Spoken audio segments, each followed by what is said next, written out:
Surat માંદરવાજા ring road સ્થિત doctor આંબેડકરની પ્રતિમા પાસે કોંગ્રેસ દ્વારા બંધારણ દિવસની ઉજવણી કરવામાં આવી હતી। આજે 26મી નવેમ્બર ભારતનો બંધારણ દિવસ છે। આ દિવસે ભારતીય બંધારણને અપનાવવાની યાદમાં ઉજવવામાં આવે છે। આ વર્ષે આપણે ભારતીય બંધારણ અપનાવવાની 75મી વર્ષગાંઠ ઉજવી રહ્યા છીએ। બંધારણ સભાએ 26 નવેમ્બર 1949ના રોજ બંધારણ સ્વીકાર્યું। બાદમાં તેને 26મી જાન્યુઆરી 1950ના રોજ લાગુ કરવામાં આવ્યું હતું। સામાજિક ન્યાય અને અધિકારિતા મંત્રાલયે 19 નવેમ્બર 2015માં રોજ એક નોટિફિકેશન બહાર પાડ્યું હતું। એવું કહેવામાં આવ્યું હતું કે 26 નવેમ્બરને દર વર્ષે બંધારણ દિવસ તરીકે ઉજવવામાં આવશે। તેનો હેતુ નાગરિકોમાં બંધારણીય મૂલ્યોને પ્રોત્સાહન આપવાના માર્ગ તરીકે ઉજવવાનો છે। આજે દેશભરમાં બંધારણ દિવસની ઉજવણી કરવામાં આવી રહી છે। ત્યારે સુરત માંદરવાજા રિંગ રોડ સ્થિત ડોક્ટર આંબેડકરની પ્રતિમા પાસે કોંગ્રેસ દ્વારા બંધારણ દિવસની ઉજવણી કરવામાં આવી હતી। આજ રોજ ભારત દેશનો બંધારણ દિવસ છે।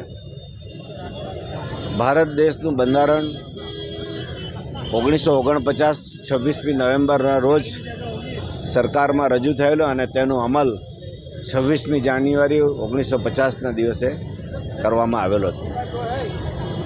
બાબા સાહેબ આંબેડકરજીના પ્રતિમા પાસે અમે આ પ્રતિજ્ઞા લેવા માટે આજે એકત્રિત થયા હતા।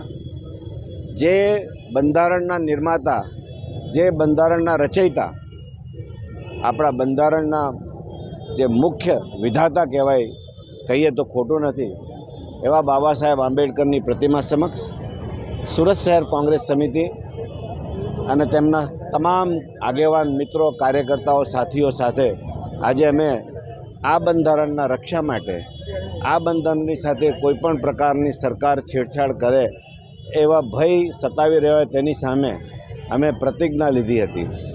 કારણ કે આ દેશમાં બે પ્રકારના કાયદાઓ અત્યારે નિર્માણ થઈ રહ્યા છે, એક ગરીબ કાયદો અને એક અમીરો માટેનો કાયદો।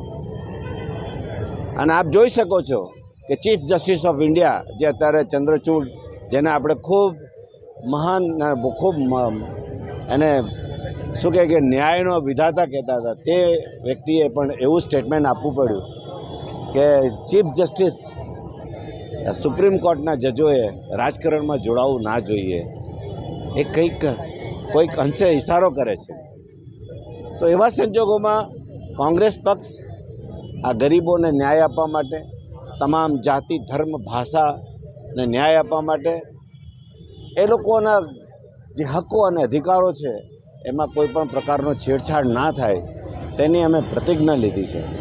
અને આ સંદેશ અમે લોકોના ઘરે ઘરે જઈને પહોંચાડીશું કે અમે લોકો સાથે છીએ, ન્યાય સાથે છીએ, ધર્મ સાથે છીએ, જાતિ સાથે છીએ, છેવાડાના માણસ સાથે છીએ। અને એ માટે અમે આ એક પ્રતિજ્ઞા લીધી છે અને તે આજે અમે બાબા સાહેબ આંબેડકરની પ્રતિમા સમક્ષ અમે એની પ્રતિજ્ઞા લઈને આજે અમારો કાર્યક્રમ રાખેલો હતો। અને દર 26મી નવેમ્બરના દિવસે અમે આ રીતે આવા પ્રોગ્રામો અને લોકો સુધી આ સંદેશો પહોંચાડવાનું કામ ખૂબ મોટે પાયે કરીશું। કેટલા કાર્યકર્તાઓ જોડાયા? નંબર ઓફ કાર્યકર્તાનું તો તમે વાત નહીં કરી શકો, પણ તમે જો પહેલાં આવ્યા હોત તો જોઈ શકાતો કે ખૂબ મોટી સંખ્યામાં કાર્યકર્તાઓ હતા, મોટી સંખ્યામાં કાર્યકર્તાઓ હતા।